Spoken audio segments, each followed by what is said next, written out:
بسم اللہ الرحمن الرحیم۔ اسلام میں 5 وقت کی فرض نمازوں کے علاوہ ایک اور نماز کی بھی بڑی فضیلت اور تاکید ہوئی ہے، اور رسول اللہ صلی اللہ علیہ وآلہ وسلم نے اس پر فرض کی طرح مواظبت فرمائی ہے، یہاں تک کہ اگر کبھی چھوٹ گئی تو اس کی قضا فرمائی ہے۔ وہ نماز ہے تہجد کی نماز۔ حضرت ابو ہریرہ رضی اللہ تعالیٰ عنہ سے مروی ہے کہ رسول اللہ صلی اللہ علیہ وآلہ وسلم سے پوچھا گیا کہ فرض نمازوں کے بعد افضل ترین نماز کون سی ہے؟ تو آپ صلی اللہ علیہ وآلہ وسلم نے فرمایا، فرض نمازوں کے بعد افضل ترین نماز قیام اللیل یعنی تہجد کی نماز ہے۔ اس سلسلہ میں ایک اور حدیث ملاحظہ ہو جس سے تہجد گزار بندوں کی عند اللہ محبوبیت و مقبولیت کا پتہ چلتا ہے۔ رسول اللہ صلی اللہ علیہ وآلہ وسلم نے ارشاد فرمایا کہ اللہ تعالیٰ 3 شخصوں سے بہت محبت فرماتے ہیں۔ ان میں سے ایک شخص وہ ہے کہ وہ کچھ لوگوں کے ساتھ رات پر چلا، پھر جب ان کو نیند ہر اس چیز سے پیاری اور محبوب ہو گئی جو اس کے برابر ہو سکتی ہے، اور انہوں نے اپنے سر بستروں پر رکھ لیے، تو اللہ تعالیٰ ارشاد فرماتے ہیں کہ وہ آدمی علیحدہ کھڑے ہو کر میری خوشامد کرنے اور میری آیات کی تلاوت میں لگ گیا۔ تو ایسے بندے سے اللہ تعالیٰ بہت محبت کرتا ہے۔ اللہ تعالیٰ نے نماز تہجد کا حکم سب سے پہلے اپنے پیغمبر علیہ الصلاۃ والسلام کو دیا، اس کے بعد ساری امت کو اس کی ترغیب دی۔ اللہ تعالیٰ کا ارشاد ہے سورہ مزمل میں، اے کپڑوں میں لپٹنے والے، رات کو نماز میں کھڑے رہا کرو، مگر تھوڑی سی رات یعنی نصف رات، یا اس سے کسی قدر کم کر دو، یا نصف سے کچھ بڑھا دو، اور قرآن خوب صاف صاف پڑھو۔ ان آیات میں براہ راست خطاب رسول صلی اللہ علیہ وآلہ وسلم سے ہے کہ پوری رات سونے کے لیے نہیں ہے، بلکہ رات کا ایک حصہ خواہ وہ نصف ہو یا نصف سے کچھ کم و بیش اللہ کی عبادت کے لیے مخصوص ہونا چاہیے۔ رسول اللہ صلی اللہ علیہ وآلہ وسلم کے لیے یہ تاکیدی حکم ہے۔ ابتدائے اسلام میں یہ قیام فرض تھا، بعد میں اس کی فرضیت منسوخ ہو گئی۔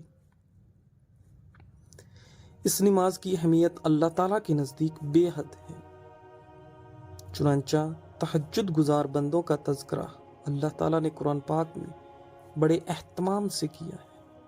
ارشاد باری تعالیٰ ہے، بے شک اصحاب تقوی باغوں میں ہے، جو کچھ ان کو ان کے رب نے دیا ہے اسے لیتے ہیں۔ وہ اس سے پہلے نیکی والے تھے، وہ رات کو تھوڑا سوتے تھے اور صبح کے وقتوں میں معافی مانگتے تھے۔ نماز تہجد کی ترغیب و تشویق کے لیے ایک اور حدیث ہے، عن ابی ہریرہ رضی اللہ تعالیٰ عنہ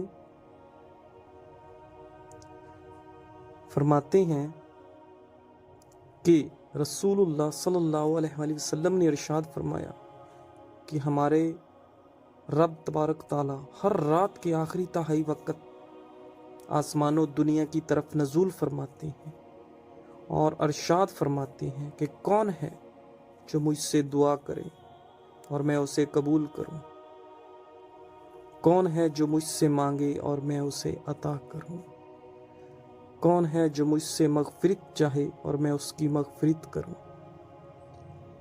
رسول اللہ صلی اللہ علیہ وآلہ وسلم کا ارشاد ہے، تم رات کے قیام کو یعنی نماز پڑھنے کو اپنے اوپر لازم کرو، کیونکہ یہ تم سے پہلے صالحین کا طریقہ رہا ہے، اور اس سے تمہارے رب کا قرب حاصل ہوتا ہے، گناہوں کا کفارہ ہوتا ہے، اور اس سے گناہوں سے رکاوٹ میں ہوتی ہے۔ یہی وجہ تھی کہ ہر زمانے میں صالحین کا یہ طریقہ رہا ہے کہ عام لوگ جب رات کے آخری حصہ میں خواب شیریں کے مزے لیتے ہیں تو اللہ کے نیک بندے اپنی نیند قربان کر کے اللہ سے مناجات کرتے ہیں۔ صحابہ کرام رضی اللہ تعالیٰ عنہ جو اسلام کے مخاطبین اولین اور رسول اللہ صلی اللہ علیہ وآلہ وسلم کے براہ راست شاگرد تھے، وہ تو اس باب میں بھی پیغمبر صلی اللہ علیہ وآلہ وسلم کے ٹھیک نقش تھے۔ تہجد کے ساتھ ان کا شغف کا عالم یہ تھا کہ حدیث کی کتابوں میں آتا ہے کہ صبح کے وقت تہجد میں قدر بلند آواز سے تلاوت قرآن کی وجہ سے مدینے کی گلیوں میں شہد کی مکھیوں کی بنبناہٹ جیسی آواز آتی تھی۔ چنانچہ اس کتاب میں آپ مدینے کا منظر دیکھیں گے کہ رسول اللہ صلی اللہ علیہ وآلہ وسلم مسجد میں تشریف لاتے تھے تو دیکھتے ہیں کہ حضرت صدیق اکبر رضی اللہ تعالیٰ عنہ اپنے رب کے حضور مناجات میں مشغول ہیں تو کہیں فاروق اعظم نماز تہجد میں تلاوت قرآن سے شیطان کو بھگا رہے ہیں۔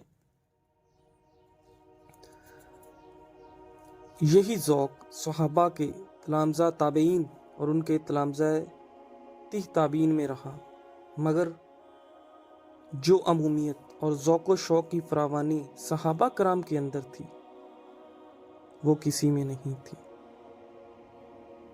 حضرت عبداللہ بن عمر رضی اللہ تعالیٰ عنہ کے صاحبزادے حضرت سالم رضی اللہ تعالیٰ عنہ جو فقہائے مدینہ میں شمار ہوتے ہیں، اپنے والد کا ایک قول نقل کرتے ہیں۔ انہوں نے فرمایا، سب سے پہلے جو عبادت گھٹے گی وہ رات کی تہجد ہے اور اس میں آواز سے قرأت کرنا ہے۔ تو اس لیے نماز تہجد بہت ہی اہم نماز ہے۔ نماز تہجد میں کچھ لوگ کہتے ہیں کہ ہم سے جاگا نہیں جاتا، ہم سے رات کو قیام نہیں کیا جاتا، تو اس میں اللہ تعالیٰ فرشتوں کی 3 ٹولیاں بنا دیتا ہے اور ہر ایک کے ذمہ ڈیوٹی لگا دیتا ہے۔ ایک ٹولی فرشتوں کی کو اللہ پاک حکم دیتا ہے کہ جاؤ تہجد کے وقت میرے ان محبوب بندوں کو جگا دو تاکہ یہ رات کے اس آخری پہر میں میرے سامنے کھڑے ہوں، مجھ سے مدد مانگے اور میں ان کی مدد کروں، مجھ سے نجات مانگے اور میں ان کو نجات دوں۔ تو وہ فرشتے آ کر اللہ تعالیٰ کے محبوب بندوں کو خود اٹھا دیتے ہیں۔ کسی الارم کی ضرورت نہیں ہوتی، کسی یادداشت کی ضرورت نہیں ہوتی، بس رات کو وہ اچھی نیت کر کے تہجد کی سوتے ہیں اور اللہ کے لگائے ہوئے فرشتوں کی ڈیوٹی ہوتی ہے کہ وہ ان کو تہجد کے وقت اٹھا دیتے ہیں، کیونکہ اللہ پاک چاہتا ہے کہ اس کے نیک بندے اس وقت اٹھ کر عبادت کریں، اس سے مدد مانگے۔ دوسری ٹولی کی اللہ پاک یہ ڈیوٹی لگا دیتے ہیں کہ جو اس کے نافرمان بندے ہیں ان کو جا کر تہجد کے وقت سلا دو، تھپکی دے کر سلا دو۔ تو وہ رات 1-2 بجے تک جاگتے رہتے ہیں اور جیسے ہی تہجد کا وقت ہوتا ہے تو وہ سو جاتے ہیں۔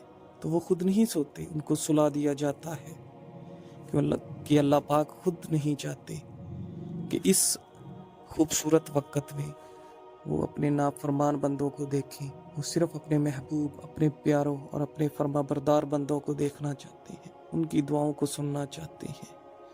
تو اس لیے اے ایمان والو، ہمیں بھی چاہیے کہ ہم بھی اللہ پاک کے نیک بندوں میں شامل ہوں، ہمیں بھی فرشتے آ کر تہجد کے لیے جگائیں اور ہم بھی باقاعدگی سے تہجد کی نماز ادا کریں۔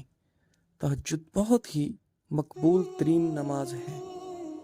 اپنی تمام دعاؤں کو، اپنی تمام حاجتوں کو، اپنی تمام مصیبتوں کو ختم کروانے کے لیے، پوری کروانے کے لیے تہجد سے بڑھ کر کوئی افضل ترین وقت نہیں ہے، کوئی افضل ترین دعا نہیں ہے۔ تو ہم سب کو اس کی کوشش کرنی چاہیے۔